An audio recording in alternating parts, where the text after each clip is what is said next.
ಮಲಗಿದ ಹಾವಿನ ಹೆಡವೆಟ್ಟಿದ ಹಾಗೆ ಗವಿಯೊಳಗೆ ಪ್ರವೇಶಿಸಿ ಸಿಂಹದ ಕೇಸರವನ್ನು ಕಿತ್ತಂತೆ ನನ್ನ ಪ್ರಾಜ್ಞಾದೇಶವನ್ನು ಪ್ರವೇಶಿಸಿ ಯಾವನೋ ಒಬ್ಬ ನರಗುರಿ ನಮ್ಮ ಮುರಾಸುರನನ್ನು ಮರ್ದಿಸಿದನಂತೆ.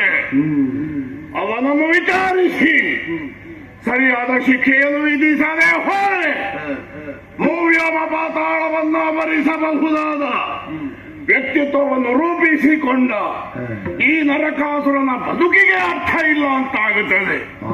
ಆದ್ದರಿಂದ ಆ ಹುಡುಗ ಎಲ್ಲಿ ನೋಡ್ತೇನೆ.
ಕಾರು ಮುಗಿಲಿನಂತೆ ಹಿರಿದಾದ ಕಬ್ಬಂಡೆಯಂತೆ ತೋರಿ ಬರುತ್ತಿರುವ ನೀನು ಹೆಬ್ಬಂಡೆಯಾದ ಧೈರ್ಯವನ್ನು ಗೂಡಿಸಿಕೊಂಡು ನಮ್ಮವರನ್ನೆಲ್ಲ ತರೆಯುತ್ತಾ ಪ್ರಾಗ್ಜ್ಯೋತಿಷದಲ್ಲಿ ಸರ್ವತಂತ್ರ ಸ್ವತಂತ್ರನಾಗಿ ಮೆರೆಯುವ ಹುನ್ನಾರವನ್ನು ಮಾಡುತ್ತಾರೆ ಇದೆಯಲ್ಲ.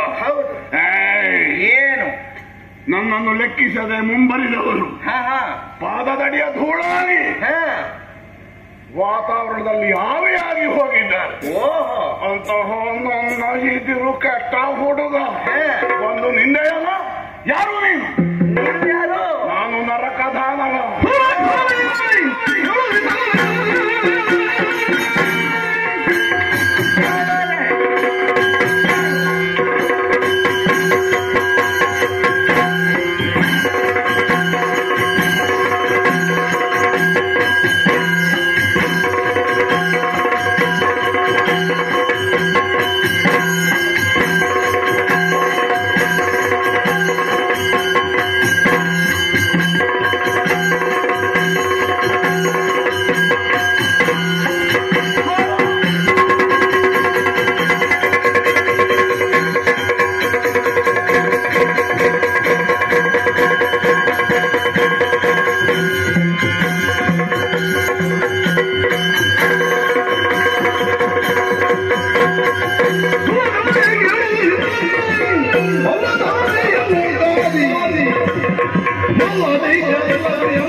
ನಾಲಿಗೆ ಬಿಗಿ ಹಿಡಿದು ಮಾತಾಡು. ಯಾಕೆ? ಏನು ಕೂಳತನ ನನ್ನಲ್ಲಿ? ಕೂಳತನ ಕಡಿಮೆ ಯಾರಿನಲ್ಲಿ?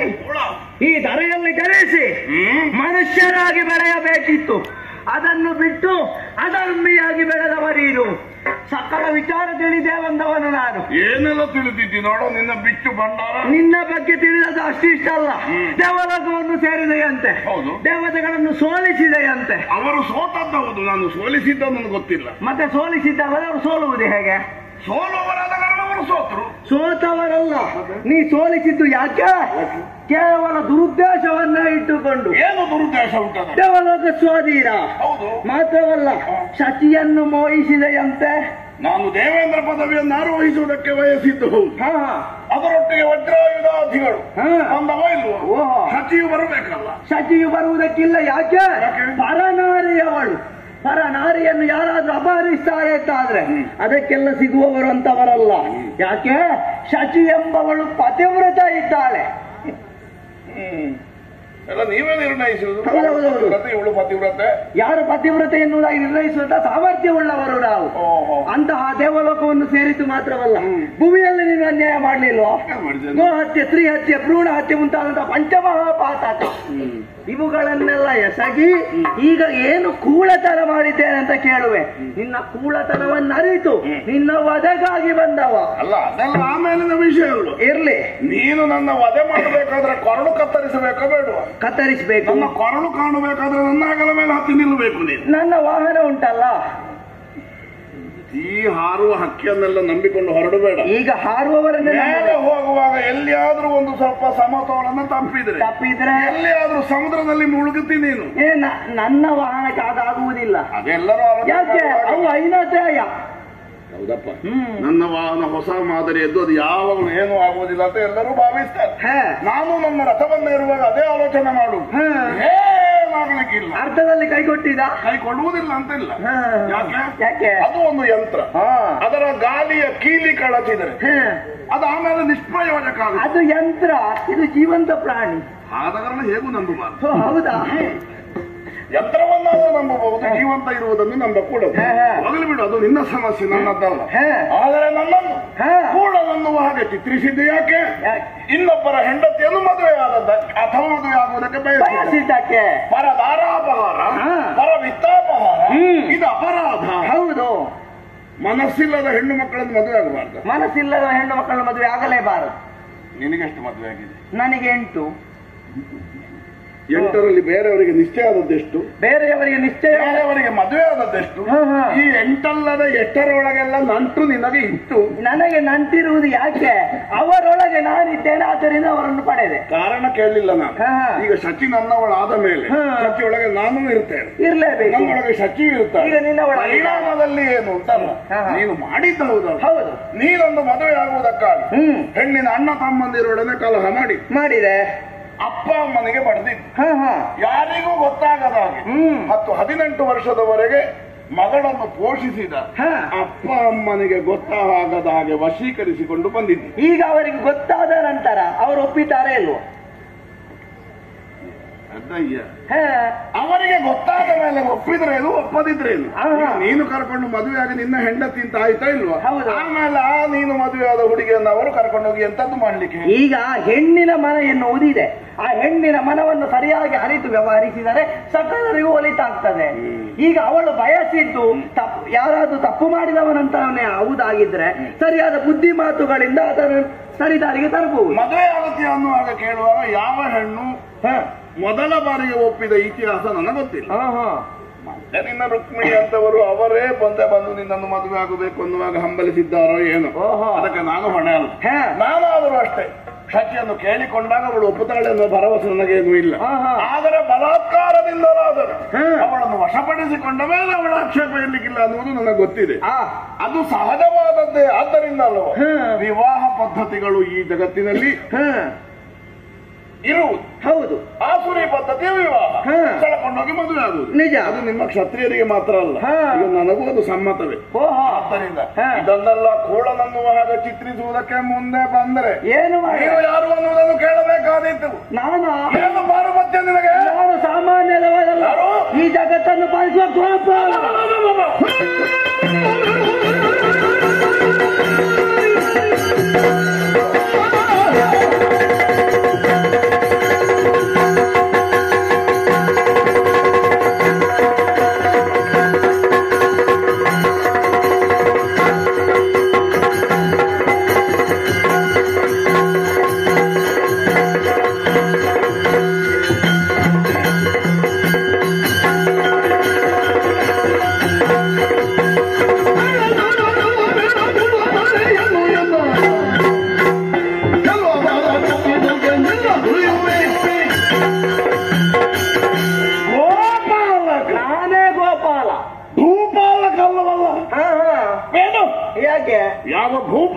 ಸುರನಿಗೂ ಅಂಜದೆ, ಯಾವ ಸುರಪಾಲನಿಗೂ ಹೆದರದೆ ನನ್ನ ವ್ಯಕ್ತಿತ್ವವನ್ನು ಕಟ್ಟಿ ಬೆಳೆಸಿದವನು ನಾನು. ಆದ್ದರಿಂದ ಒಂದು ವೇಳೆ ಏಕಸ್ಥಿತಿ ಭೂಪಾಲಕ ನನ್ನ ಸಮ್ಮುಖದಲ್ಲಿ ಬಂದು ನಿಂದು ಇಲ್ಲದ ಮೀಸೆಯ ಮೇಲೆ ಕೈ ಹಾಕುವುದಕ್ಕೆ ತೊಡಗಿದರೆ ಏನು ಮಾಡುವೆ? ಎಡಗಾಲಿನ ಅಡಿಗಾಕಿ ಹೊಸಕಿ ಬಿಟ್ಟೆ.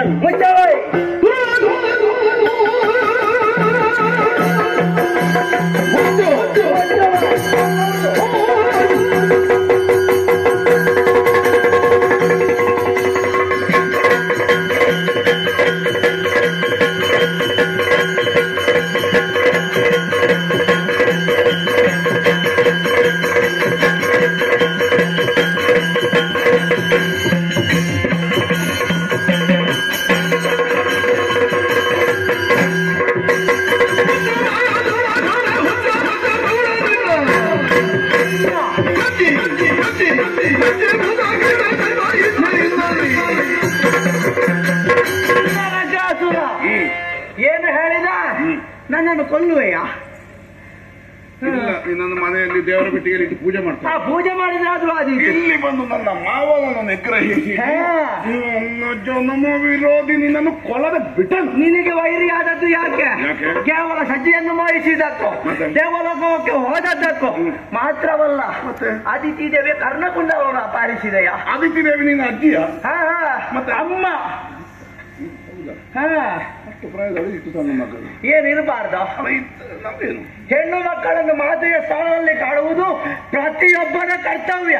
ಎಲ್ಲ ಹೆಣ್ಣು ಮಕ್ಕಳು ಮಾತೆ ಅಂದಿರ? ಎಲ್ಲ ಅಂತಲ್ಲ, ಆ ಪೂಜನೀಯ ಭಾವನೆ ಉಳ್ಳವರು. ಅಂತಹ ಮಹಾಮಾತೆಯ ಕರ್ಣಕುಂಡಲವನ್ನು ಅಪಹರಿಸಿ ತಂದೆಯಂತೆ ಅದನ್ನು ಬಿಡಿಸಿಕೊಂಡು ಹೋಗುವುದಕ್ಕೆ ಬಂದಿದ್ದೆ. ಕರ್ಣಕುಂಡಲ ಬೇಕಾದ್ರೆ ನಾನು ನಿನಗೆ ಕೊಟ್ಟೆ, ನನಗೆ ಏನು ಕೊಡುವುದು ಬೇಡ. ನಾನು ಯಾಕೆ ಅದನ್ನು ಹೇಳ್ಕೊಂಡು ಬಂದದ್ದು? ಯಾಕೆ? ಆದಿತ್ಯ ಮಗ ನಾನು. ಆದಿತ್ಯ ಅನ್ನುವಾಗ ಮೀಸೆ ಮೇಲೆ ಕೈ ಹಾಕುತ್ತಾನಲ್ಲ ದೇವೇಂದ್ರ, ಹೌದು, ಅವನ ಬೆನ್ನೆಲುಬಿನ ಶಕ್ತಿ ಎಷ್ಟು ಅನ್ನೋದನ್ನು ಪರೀಕ್ಷಿಸಬೇಕನ್ನುವುದಕ್ಕಾಗಿ ಆ ಮುದುಕಿಯ ಕರ್ಣಕುಂಡಲ ಕಿತ್ತದ್ದು. ಹೌದಾ? ನನಗೆ ಬೇಕು ಅಂತಲ್ಲ, ಅವನಿಂದ ಆಗಲಿದ್ದಾರೆ. ನಾನು ಬಂದಿದ್ದೇನಲ್ಲ ಪಡೆದುಕೊಂಡು ಹೋಗುವುದಕ್ಕೆ. ಅವ ಅಷ್ಟು ದೊಡ್ಡ ಕಿರೀಟ ಕಟ್ಟಿಕೊಂಡವ, ದೇವಲೋಕದ ಸಿಂಹಾಸನ ಮೇಲೆ ಏರಿ ಕುಳಿತವ, ಅವನಿಗೆ ಆಗಲಿಲ್ಲ. ನೀನು ಬಂದ ಅದನ್ನೆಲ್ಲ ಸಾಧಿಸಿಕೊಳ್ಳಿಕ್ಕೆ ಉಂಟ. ಏನು ನನ್ನಿಂದ ಸಾಧ್ಯ ಇಲ್ಲ ಅಂತ ಭಾವಿಸಿದ್ಯಾ?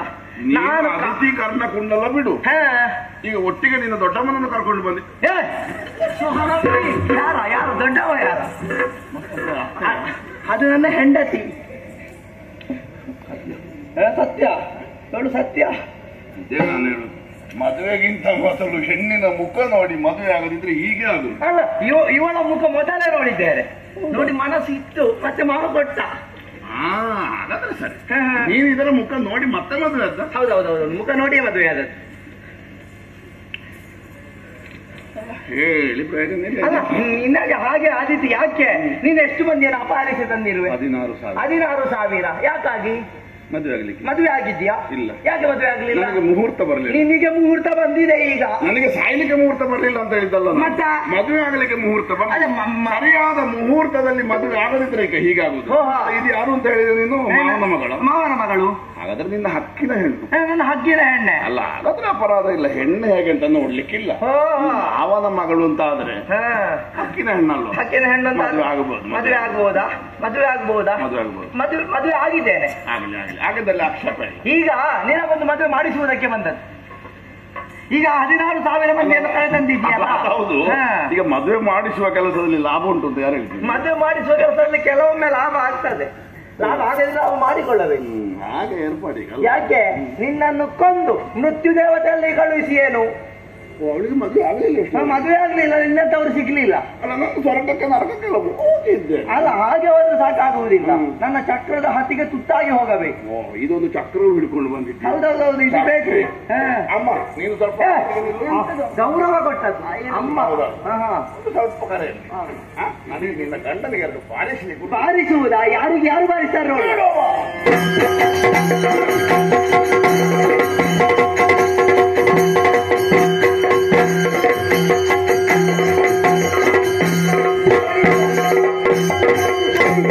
ಇನ್ನು 4 ಕೊಡಿ.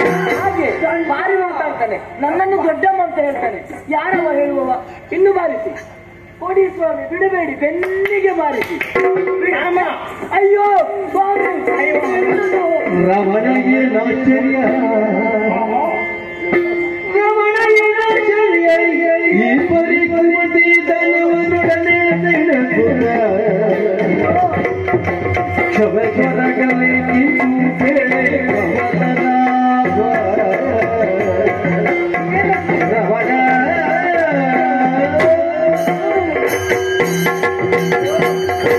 ಏನಾಯ್ತು ಸ್ವಾಮಿ ನಿಮಗೆ? ಹೇಳಿ. ನೀನು ಅವನಲ್ಲಿ ಕೇಳುವುದು ನನ್ನ ಹತ್ರ ಕೇಳು. ಮಾತಾಡಬೇಡ್ರೆ, ಅಷ್ಟು ಮಾತನಾಡ್ತಾ ಇದ್ದೆ. ನನ್ನ ಹಲ್ಲು ಉದಿರಿಸಬಾರ್ದು. ಹಲ್ಲು ಅವನಿಗೆ ಹಲ್ಲು ಉಂಟಾ? ಮತ್ತೆ ಇಲ್ಲದೆ ದೊಡ್ಡಮ್ಮ ಅಂತ ಹೇಳಿದ್ರೆ ನಾಳಗಿಲ್ವಾ? ಅದನ್ನು ತುಂಡರಿಸಿ ಹೋಗಿ. ಇಲ್ಲ, ನಾನು ಬದಲಾಯಿಸ್ತೇನೆ, ಚಿಕ್ಕಮ್ಮ ಹೇಳ್ತೇನೆ. ಅದನ್ನೇ ನೋಡಿ ಸ್ವಾಮಿ, ಅಷ್ಟು ಮಾತಾಡ್ತಾ ಇದ್ದೇನೆ. ಬೆನ್ನಿಗೆ ನಾಲ್ಕು ಬಾರಿಸಿ ಹೇಳಿ, ಯುದ್ಧ ಮಾಡಿ.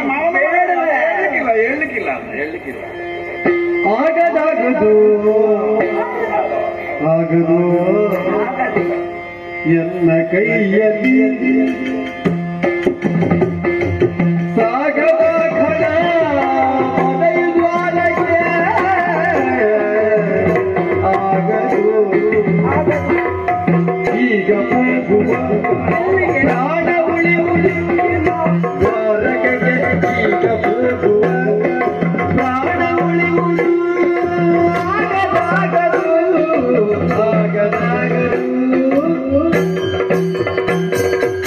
ಆಗದು ಯಾವುದಾಗದು ಈ ಯುದ್ಧ ಆಗದು ಯಾಕಾಗದು ಏನಾಗದು ಯಾಕಾಗದು ನನಗೆ ಕೂಡದು ಎದ್ದೇಳಿ ಹೇಳುವ ಉದ್ದಾರಕೆಗೆ ಹೋಗುವ ಯಾಕೆ ಇದು ಸಾಗದು ಯಾವುದು ಇದು ಇವತ್ತು ಮುಗಿಯುವ ಲಕ್ಷಣ ಕಾಣುವುದಿಲ್ಲ ಏನು ಸ್ವಾಮಿ ಈಗ ನರಕಾಸುರನ ಕುಟ್ಟಿ ಕೆಡವು ಅಂತ ದೇವೇಂದ್ರನಿಗೆ ಹೇಳಿಲ್ವಾ ಮಾತು ಕೊಡ್ಲಿಲ್ಲ ಇಲ್ಲಿ ಬಾ ಇಲ್ಲಿ ಗಂಡಂದಿ ಹತ್ರ ಗಂಡಂದ್ರ ಹಲವು ಹೇಳ್ತಾ ಅದಲ್ಲ ಮಾಡ್ಲಿಕ್ಕೆ ನೋಡಿ ಮಾತಾಡ್ತಾ ಇದ್ದೀವ ಬಾರಿಸಿ ಬೆನ್ನಿಗೆ ಅವ ಮಾತಾಡ್ತಾ ಇದ್ದೆ ಅಲ್ಲ ಅವ ಮಾತಾಡ್ತಾರೆ ನಾವು ಮಾತಾಡ್ಲಿಕ್ಕೆ ಹೋದ್ರೆ ಪ್ರಯೋಜನ ಇಲ್ಲ ಮಾತಾಡ್ಬೇಡಿ ಹಾಗಾದ್ರೆ ಬಾರಿಸಿ ಅವರಲ್ಲಿ ಮಾತಾಡ್ಲಿಕ್ಕೆ ಯಾರಿಂದಲೂ ಸಾಧ್ಯ ಇಲ್ಲ ಯಾಕೆ ಅಷ್ಟು ಮಾತಾಡ್ತಾರೆ ನೀವು ಮಾತನಾಡೋದು ಬೇಡ ಯುದ್ಧ ಮಾಡಿ ಕೊಲ್ಲಿ ಅವನು ಇಲ್ಲ ಬೇಡ ಬೇಡ ಬಂದದ್ದು ಯಾಕೆ ಈಗ ಬಂದದ್ದು ಯುದ್ಧ ಈಗ ಸುಸ್ತಾಗ್ತದೆ ನಿಮಗೆ ತುಂಬಾ ಆಗ್ತದೆ ಈಗ ಮನೆಗೆ ಹೋಗಿ ಮನೆಗೆ ಸ್ವಲ್ಪ ಕದನ ವಿರಾಮವನ್ನು ತೆಗೆದುಕೊಳ್ಳಿ ಆ ಬಳಿಕ ಯುದ್ಧವನ್ನು ಮಾಡಿ ಕದನ ವಿರಾಮ ನಿಲ್ಲು ವಿರಾಮ ಇಲ್ಲವೇ ಧರ್ಮ ಉಂಟು ಕದನ ವಿರಾಮ ಇದು ಧರ್ಮಕ್ಕೆ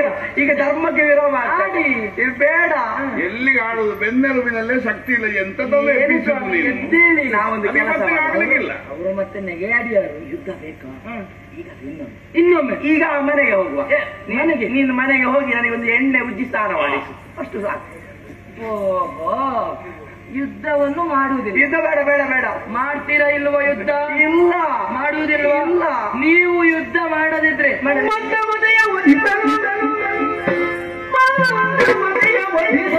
ಕಪ್ಪಣೆಯ ಪಾಲಿಸುವುದು ಏನಾಗಿದೆ ಸಿಂಧು ಶೈನವಿಲ್ಲದ ಯದಿ ವಧಿಸಿ ವಧಿಸಿ ಕಡುಗುವೆಯ ಮುರಗೆ ಸುರಿದಳು ಬೇಡ ಬೇಡ ಬೇಡ ಬೇಡ ಯುದ್ಧ ಮಾಡದಿದ್ರೆ ನನಗೆ ಆಗುವುದಿಲ್ಲ ನಿಮ್ಮ ಹೆಂಡತಿ ನಾನು ಒಂದು ಕೈ ನಾನು ಸುಮ್ಮನೆ ಏನೆಲ್ಲ ಹೇಳಬೇಡ ನಾನು ಯುದ್ಧ ಮಾಡ್ತೇನೆ ಒಂದು ಕೈ ನೋಡುವುದು ನೀನ್ ನನ್ನನ್ನು ನೋಡಿದ್ರೆ ಸಾಕು ಯುದ್ಧ ನಾನು ಮಾಡ್ತೇನೆ ಅಂತ ಹೇಳಿದ್ದು ನೀನು ಯುದ್ಧವಾ ನಿನಗೆ ಯುದ್ಧ ಗೊತ್ತುಂಟಾ ಏನು ಗೊತ್ತಿಲ್ಲದೆ ನೀನು ಯಾರು ನಿನಗೆ ಯುದ್ಧ ಗೊತ್ತಿಲ್ಲ ಮತ್ತೆ ಗೊತ್ತಿಲ್ಲದೆ ನಾನು ಕ್ಷತ್ರಿಯಾಣಿ ಕ್ಷತ್ರಿಯಾಣಿ ನೆನಪಿರ್ಲಿ ನಿಮಗೆ ಶಸ್ತ್ರಾರ್ಜಿತರ ಮಗಳು ನಾನು ಯುದ್ಧ ವಿದ್ಯೆಯನ್ನು ಬಲ್ಲವಳು ನಾನು ಏನು ನೀನು ಮನೆಯಲ್ಲಿ ಮಾತಾಡ ಇಲ್ಲಿ ಮಾತಾಡಬೇಡುವೆ ಆಯುಧ ಕೊಡ್ತೀರೋ ಇಲ್ವಾ ಆಯುಧ ಕೊಟ್ರೆ ನಾನು ನೋಡ್ಕೊಳ್ತೇನೆ ಬೇಡ ಅಂತ ಈ ಬಿಲ್ಲು ನನಗೆ ಕೊಡಿ ನನ್ನ ಬಿಲ್ಲು ಈಗ ಕೊಡಿ ಏನು ಮಾಡೋದು ಬಾಳ ಪ್ರಯೋಗ ಮಾಡುದು ಅದು ನಾನೇ ಮಾಡ್ತೇನೆ ನೋಡು ನನಗೆ ಆಶೀರ್ವಾದ ಮಾಡಿ ಮಾಡಿದ್ದೇನೆ ಆಯ್ತಾ ಹೀಗೆ ಬನ್ನಿ ನನಗೆ ಒಂದು ಹೆದರಿಕೆ ಆಗ್ತದೆ ಯಾಕೆ ನಾನಿಲ್ವಾ ಮೀಸೆ ಕೈ ಮೇಲೆ ಹಾಕಿದ್ರೆ ನನಗೆ ಹೆದರಿಕೆ ನಾನಿರುವುದು ಯಾಕೆ ನೀನಿದ್ರ ನೋಡಿ ಈಗ ಹೌದಾ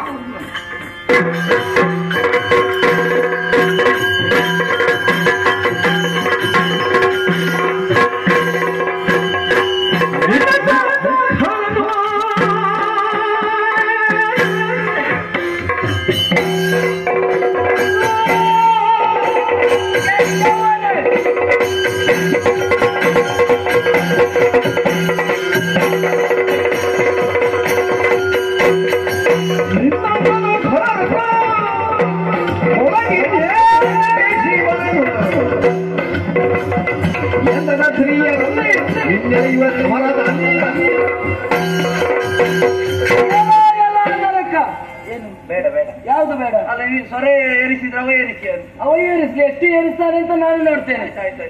ಓಹೋ, ನಾಲಗೆಯಲ್ಲಿ ಎಲುಬು ಇಲ್ಲ ಎನ್ನುವಂತಹ ಕಾರಣಕ್ಕಾಗಿ ಬಾಯಿಗೆ ಬಂದ ಹಾಗೆ ಹೇಳ್ತಾ ಇದ್ದೀಯ. ನನ್ನ ಗಂಡನನ್ನು ಸೋಲಿಸಿದ ಮಾತ್ರಕ್ಕೆ ನೀನೇ ವೀರ ಎನ್ನುವ ಹಾಗೆ ತಿಳಿದುಕೊಳ್ಳಬೇಡ. ಅವರ ಹೆಂಡತಿ ನಾನು ಬಂದಿದ್ದೇನೆ, ನನ್ನೊಡನೆ ಯುದ್ಧವನ್ನು ಮಾಡು. ಯುದ್ಧವ ಹೊಡಿಬೇಕಾ? ಹೊಡೆಯುವುದು ಹೊಡೆಯುವ ಎಲ್ಲಿಗೆ? ಸುಂದರಿ ಓ ಸುಂದರಿ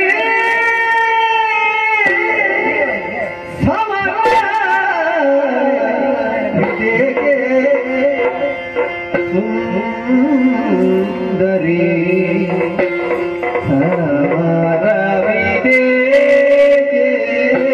ಓ ಸುಂದರಿ ಸುಂದರಿ ಸಮಾನವಿದೆಗೆ ಇದೆಗೆ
ನೋಡಿ, ಶರಣಾಗಿ ಆಯ್ತು. ಇದು ಒಳ್ಳೆ ವಿಚಾರ. ಹಾಗೆ ನನ್ನ ಅಪರಾಧವನ್ನು ಕ್ಷಮಿಸಬೇಕು. ಭಯ ಭಕ್ತಿ ಎನ್ನುವುದು ಹೀಗಿರಬೇಕು. ಇದನ್ನಾಗ್ಲೇ ತೋರಿಸ್ತಿದ್ರೆ ಅಲ್ಲ, ಅವನಲ್ಲ ಮತ್ತೆ ನೋಡಿ ಸ್ವಾಮಿ, ಹೆಣ್ಮಕ್ಕಳ ಶಕ್ತಿ ಈಗ ಗೊತ್ತಾಯ್ತು. ನಾನು ಗಡಿಬಿಡಿಯಲ್ಲಿ ದೊಡ್ಡ ತಪ್ಪು ಮಾಡಿ ಏನದು? ಅವನು ದೊಡ್ಡಮ್ಮ ಅಂತ ಹೇಳಿದ. ನಿಜವಾಗಿ ನಿನಗೆ ಅಷ್ಟೆಲ್ಲ ವಯಸ್ಸಾಗಲಿಲ್ಲ. ಮತ್ತೆ ಎಷ್ಟಾಯ್ತು? ಎಷ್ಟಾಯ್ತು ಅಂತ ಹೇಳುದು, ಒಂದು 10-15-20 ಒಳಗೆ ಕಾಣುವಾಗ ಗೊತ್ತಾಗ್ತದೆ. ಅಂಗಾಂಗಗಳಲ್ಲಿ ಮೈ ತುಂಬಿರುವ ಯೌವನ. ಕಣ್ಣೇನು, ಮೂಗೇನು, ತುಟಿಯೇನು, ಕದಪೇನು, ಕೊರಳೇನು. ಅಷ್ಟೇ ಹೇಳಿದ್ರೆ ಸಾಕಾಗಿಲ್ಲ. ಮತ್ತೆ ಇನ್ನ ಹಾಗೆಲ್ಲ ಹೇಳ್ತಾನವ. ಹೇಳಿ ಎಷ್ಟು ಹೇಳೋದು ಗಂಡು, ನಾನು ಗಂಡು. ಕಣ್ಣೇನು, ಗಂಡು ಅಂತ ಆಗ ತೋರಿಸಬೇಕಿತ್ತು. ಈಗ ಕಣ್ಣೇನು, ಮೂಗೇನು, ಕೆನ್ನೇನು, ಅಲ್ಲೇನು, ಕಾಲೇನು, ಕೈಯೇನು, ಎದೆಯೇನು, ಸೊಂಟೇನು, ಬಾಯಿ ಮುಚ್ಚಿದ್ದು ಆಗ ಹೇಳಿ. ಆಗ ದೊಡ್ಡ ದೊಡ್ಡದು ಹೇಳಿದ್ರೆ ಈಗ ಬಾಯಿ ಮುಚ್ಚಿದ್ದು. ಬೊಗಳುವಷ್ಟು ಬೊಗಳಿ. ಬೊಗಳು ಅವಂತ ಹೇಳಿದ. ನಿನಗೆ ಹೇಳಿದ್ದು ನಾನು ಬೊಗಳುದು ಮೊದಲೇ ಬೊಗಳುದಿಲ್ಲ. ಈಗ ನಿನ್ನನ್ನು ಕಂಡ ಮೇಲೆ ಬೊಗಳುದು. ದೂರ ನಿಂತು ಮಾತನಾಡಿ. ಏನಿದೆ ನೀವು ಕೇಳದಿದ್ರೆ ಕೇಳ್ತದೆ ನನಗೆ. ಓ ಸುಂದರಿ, ನಿನಗೆ ಸಮರವಿದೇನೆ? ಹೋರಾಡಬೇಕು ಹೌದು, ಸಮರವನ್ನು ಸಾಧಿಸಬೇಕು ಹೌದು. ಹೆಣ್ಣಾದವಳು ಸಮರವನ್ನು ಅಂಗೀಕರಿಸಬೇಕಾದದ್ದು ಎಲ್ಲಿ? ಗಂಡನ ಇದಿರಿನಲ್ಲಿ ಅಥವಾ ವಿಟಪುರುಷನ ಸಮ್ಮುಖದಲ್ಲಿ. ನೀನು ಪರಮ ಸುಂದರಿ ಇದ್ದೀಯ. ಇಂತಹ ನರಸತ್ತ ಬೆನ್ನೆಲುಬಿನಲ್ಲಿ ಶಕ್ತಿ ಇಲ್ಲದ ಜಾಗ್ರತೆ ಮಾಡು ಚಂಡನೆಂಬ ಗಂಡನೊಡನೆ ನಿನ್ನ ಜೀವನ ಯಾವ ಸುಖಕ್ಕೂ ಇಲ್ಲ, ಯಾವ ಕರ್ಮಕ್ಕೂ ಇಲ್ಲ. ಆದ ಕಾರಣ ನೀನು ಮನಸ್ಸಿಟ್ಟು ನನ್ನೊಡನೆ ನನ್ನ ಮನೆಗೆ ಬಂದರೆ ಸುಖವೆಂಬ ಸುಗ್ಗಿಯನ್ನು ಸೂರೆಗೊಳ್ಳಬಹುದು. ಆದ್ದರಿಂದ ಬಾ ನನ್ನೊಡನೆ. ಮುಚ್ಚು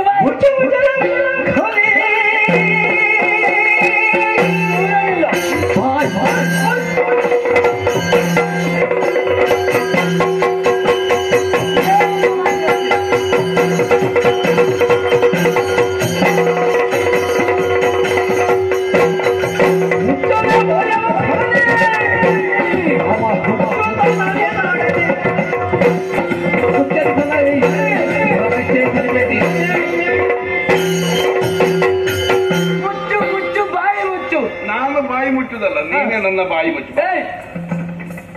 ದೂರ ನಿಂತು ಮಾತನಾಡು ಕೆಟ್ಟವನೇ. ಮಾತಾಡುವಾಗ ಸ್ವಲ್ಪ ಜಾಗ್ರತೆ ಎಲ್ಲಿಗೂ ಅವಳ ಕೈ ಹಿಡ್ಕೊಂಡು ಸುಮ್ಮಗಿಲ್ಲ.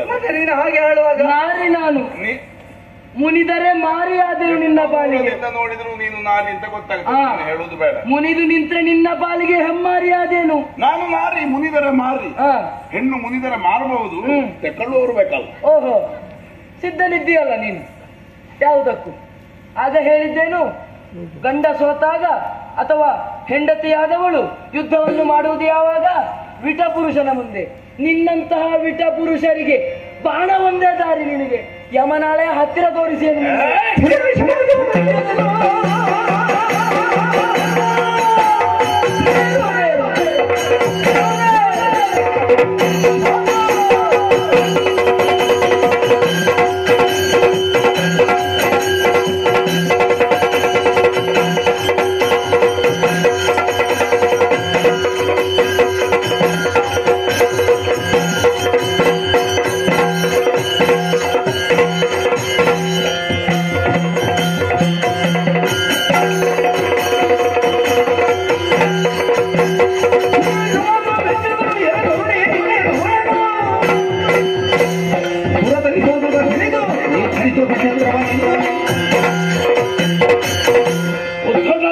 ಮಾತಾಡಿದರೆ ನಿನ್ನ ಸಮ್ಮುಖದಲ್ಲಿ ನಿಂದು ಮಾರ್ಧವವಾಗಿ ಮಾತಾಡಿದ ನನ್ನ ಕಠಿಣತಮವಾದ ವೃಕ್ಷವಾದ ಮತ್ತೊಂದು ಮುಖವನ್ನು ನೋಡಬೇಕಾದೀತು. ಕೆಟ್ಟ ಹೆಣ್ಣೆ, ನಿನ್ನನ್ನು ನಿನ್ನ ಪತಿಯನ್ನು ಒಟ್ಟಿಗೆ ಈ ಸಮರ ಮುಖದಲ್ಲಿ ಕುಟ್ಟಿ ಕೆಡ ಹಾದಿದ್ದರೆ ನಾನು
ಶತದಳ ಧ್ವಜ ನಿನ್ನ ವರದಲ್ಲಿ, ಶತದಳ ಧ್ವಜ ನಿನ್ನ ವರದಲ್ಲಿ, ಕ್ಷಿತಿಯೊಡಗಲ್ಲನು ಗೆಲುವ ಮಾತಾ ಪಿತರುಗಳು ಹೊರಬಲ್ಲ, ಕ್ಷಿತಿಯೊಡಗಲು ಗೆಲ್ಲಲು ಮಾತಾ ಪಿತರುಗಳು ಹೊರತಿಲ್ಲ. ನಿಶ್ಚಯ ನಿಶ್ಚಯ ನಿಶ್ಚಯವೆಂದು ಬೇಡಿದನು. ಇವರ ಗರ್ವಾಘಾತವನ್ನು ಸಹಿಸಲಾರದೆ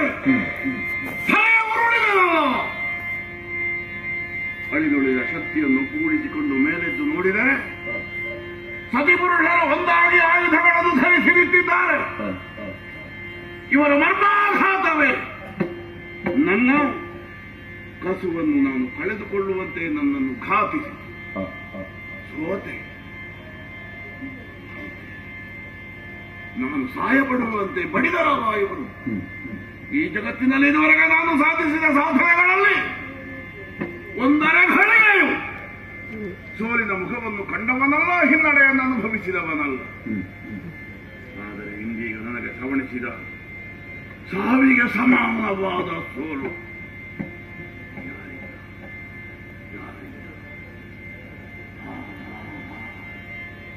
ಶತಜಳಾತ್ಮಜ ಬ್ರಹ್ಮದೇವ ನನಗೆ ಕೊಟ್ಟವ. ಒಂದು ವೇಳೆ ಅಳಿಯುವುದಿದ್ದರೆ, ಒಂದು ವೇಳೆ ಸೋಲನ್ನಪ್ಪುವುದಿದ್ದರೆ ನಿನ್ನನ್ನು ಹೆತ್ತ ಮಾತಾಪಿತೃಗಳಿಂದ ಮಾತ್ರ. ನನ್ನ ಸೋಲಿಗೆ, ನನ್ನ ಸಾವಿನ ಸನಿಹಾದ ಸೋಲಿಗೆ ಕಾರಣರಾದವರಿವರು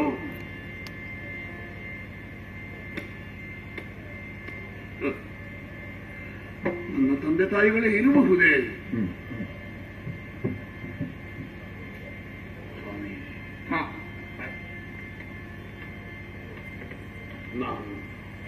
ನನ್ನದು, ನನ್ನ ಬಲ, ನನ್ನ ಗೆಲುವೆ. ಈ ಅಹಂಕಾರದಿಂದ ಕೊಬ್ಬಿ ಉಬ್ಬಿ ನಿಮ್ಮೊಡನೆ ಹೋರಾಟವನ್ನು ಮಾಡಿದೆ. ಓಹೋ, ಆದರೆ ಇನ್ನು ಮೇಲೆ ಏಳಲಾರದಂತೆ ಬಡಿದು ನನ್ನನ್ನು ಕೆಡ ಹಾಕಿದ್ದೆ. ನಿಜ. ಆದ್ದರಿಂದ ನಿಜ ಏನು ಅನ್ನುವುದನ್ನು ಆಲೋಚಿಸುತ್ತಾ ನಿಮ್ಮ ಪಾದ ಮೂಲದಲ್ಲಿ ಬಂಧಿಸುತ್ತಿದ್ದೇನೆ. ನನ್ನ ಅಪರಾಧವನ್ನು ಮನ್ನಿಸಿ ನನ್ನನ್ನು ರಕ್ಷಿಸಬೇಕು. ಮೆಚ್ಚಿದೆನು ನಿನ್ನ ಗಣಪತಿ ಭಾವಕ್ಕೆ ನಾನು ಹೆಚ್ಚು ಮಾತುಗಳಿಂದ ಏನು ಸಚ್ಚರಿತ ಮನದಿಂದ ಏನು ಉಚ್ಚರಿತರ ನೀವೇ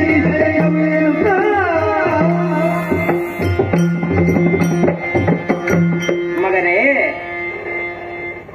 ಮನದುಂಬಿದ ಮಾತುಗಳಿಂದ ಮನಸ್ಸಿಗೆ ಸಂತೋಷವಾಯಿತು. ಮೆಚ್ಚಿದೆ ನಿನ್ನಯ ಭಕ್ತಿ ಭಾವಕ್ಕೆ ನಾನು.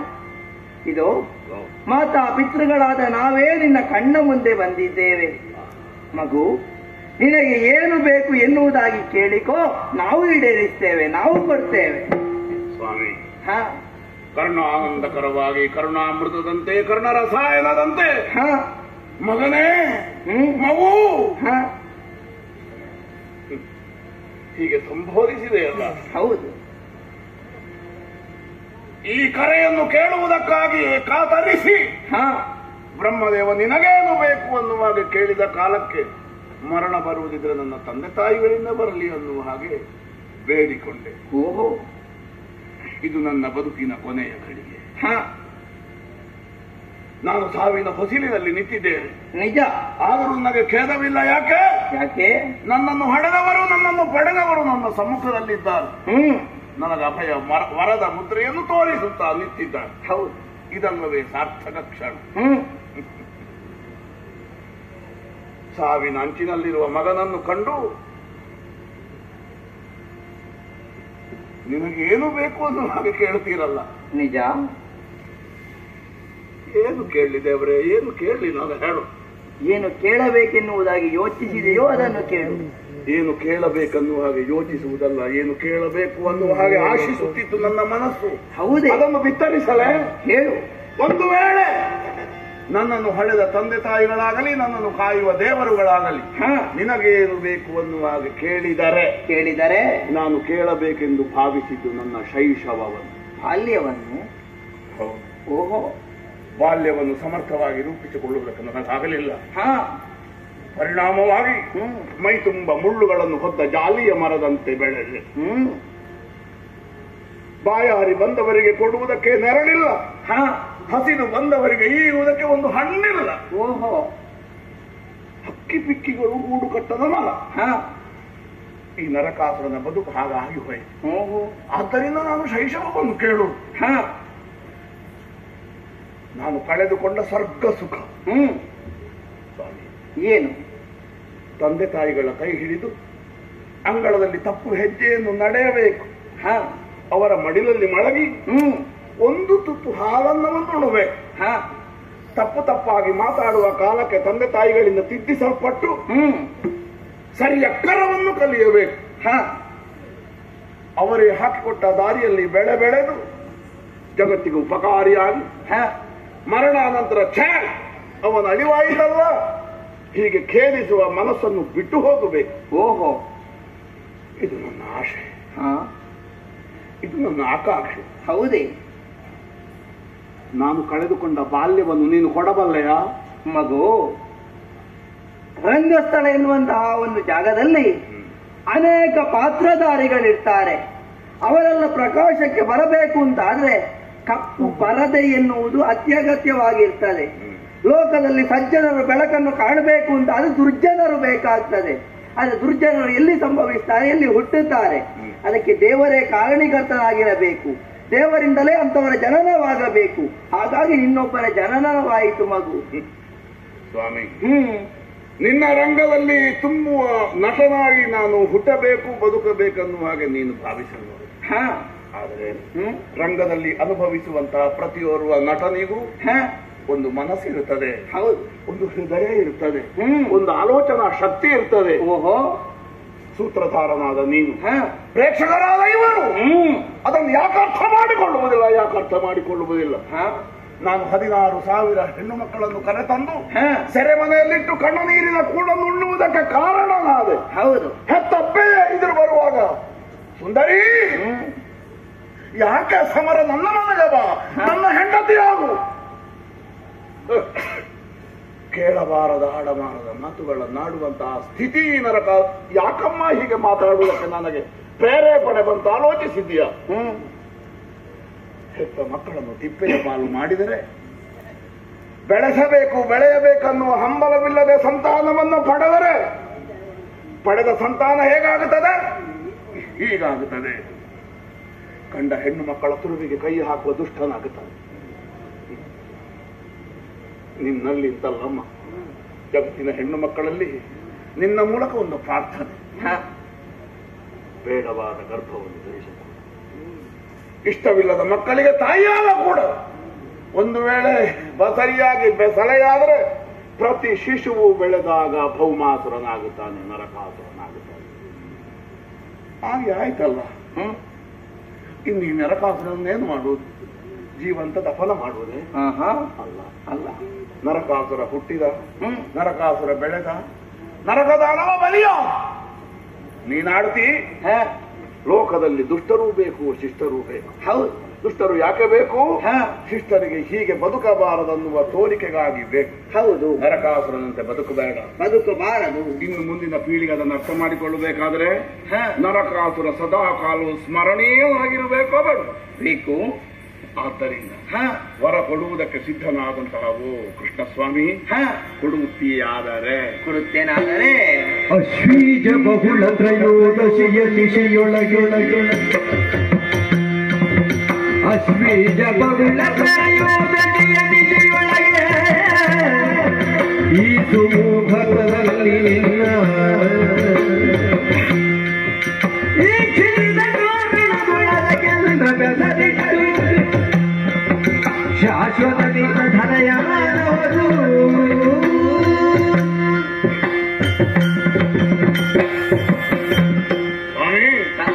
ನನ್ನನ್ನು ಕೆಳ ಹಾಕಿದ, ನನ್ನನ್ನು ಧರಿಸುವುದಕ್ಕಾಗಿ ಆಗಮಿಸಿದ, ನಿಮ್ಮನ್ನು ವೀಕ್ಷಿಸಿದ ಈ ಪುಣ್ಯ ತಿಥಿ, ಪುಣ್ಯ ಮುಹೂರ್ತ ಆಶ್ವೇಜ ಬಹುಳ ತ್ರಯೋದಶಿಯ ತಿಥಿ. ಹೌದು, ಹಿಂದೆ ನಿನ್ನ ಕರ ಕಮಲಗಳಿಂದ ನನ್ನ ಪ್ರಾಣ ದೇಹಗಳು ಬೇರ್ಪಡುತ್ತವೆ. ನಿಜ. ಇದನ್ನು ನರಕ ಚತುರ್ದಶಿ ಹೀಗೆ ಇನ್ನು ಮುಂದಿನ ಜನಾಂಗವು ಆಚರಿಸುತ್ತಾ ಬರಲಿ. ಮಕ್ಕಳೆಲ್ಲರೂ ಇದು ಮಕ್ಕಳ ಹಬ್ಬವೆಂದು ಆಚರಿಸಿ ತೈಲಾಭ್ಯಂಗವನ್ನು ಮಾಡಿ ನಾರಾಯಣ ನಾಮಸ್ಮರಣೆಯನ್ನು ಮಾಡಲಿ. ಆಗಲಿ. ನರಕಾಸುರ ಶಿಷ್ಟರನ್ನು ಉದ್ಧರಿಸಿದ್ದಾನೆ, ನಾರಿಯರ ಕಣ್ಣೀರನ್ನು ಒರೆಸಿದ್ದಾನೆ, ಆರ್ತರನ್ನು ರಕ್ಷಿಸಿದ್ದಾನೆ. ಈ ಕಾರಣಕ್ಕಾಗಿ ಅಲ್ಲ, ಮಕ್ಕಳು ಬೆಳೆಯುತ್ತಾ ಇನ್ನು ಮುಂದೆ ನರಕಾಸುರನಂತೆ ಬದುಕಕೂಡದು ಅನ್ನುವಂತಹ ಸತ್ಯವನ್ನು ಲೋಕಕ್ಕೆ ಅರ್ಥ ಮಾಡಿಕೊಳ್ಳುವುದಕ್ಕಾಗಿ ಇಂದಿನ ದಿನ ನರಕ ಚತುರ್ದಶಿ ಎನ್ನುವ ಹೆಸರಿರಿಸಿ ನನ್ನನ್ನು ನಿನ್ನತ್ತ ಸೆಳೆದುಕೋ ಸ್ವಾಮಿ, ರಕ್ಷಿಸು. ನಿನ್ನ ಇಚ್ಛೆಯನ್ನು ಪೂರೈಸ್ತೇನೆ. ತಥಾ ಸ್ಥಿರೋ ಮೋಕ್ಷವನ್ನು ಕರುಣ.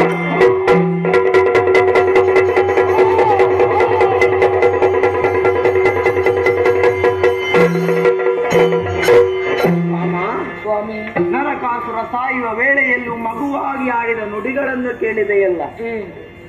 ಮಕ್ಕಳನ್ನು ಯಾವತ್ತು ತಂದೆ ತಾಯಿಗಳು ಬೇರ್ಪಡಿಸಕೂಡದು, ಅದೇನೋ ಹೌದು. ಆದರೆ ವರಹನಾಗಿರುವ ವೇಳೆಗೆ ಭೂದೇವಿಯಾದ ನೀನನ್ನು ಸೇರಿದ ಕಾರಣ ಇವನ ಜನನವಾಯಿತು. ಅಕಾಲದಲ್ಲಿ ಧರಿಸಿದಂತಹ ಮಗುವಾದ ಕಾರಣ ಇವ ನರ ಕಪಾಲದಲ್ಲಿ ಬೀಳಬೇಕಾಯಿತು. ನರಕಾಸುರವಾಗಿ ಲೋಕದಲ್ಲೇನೋ ಬೆಳೆದ, ಸಾಯುವ ಕಾಲಕ್ಕೆ ತಂದೆ ತಾಯಿಗಳ ದರ್ಶನ ಅವನ ಪಾಲಿಗಾಯಿತು. ಮುಂದೆ ಲೋಕದಲ್ಲಿ ಈ ದಿವಸವನ್ನು ನರಕ ಚತುರ್ದಶಿ ಎನ್ನುವುದಾಗಿ ಆಚರಿಸುತ್ತಾ ಬರಲಿ.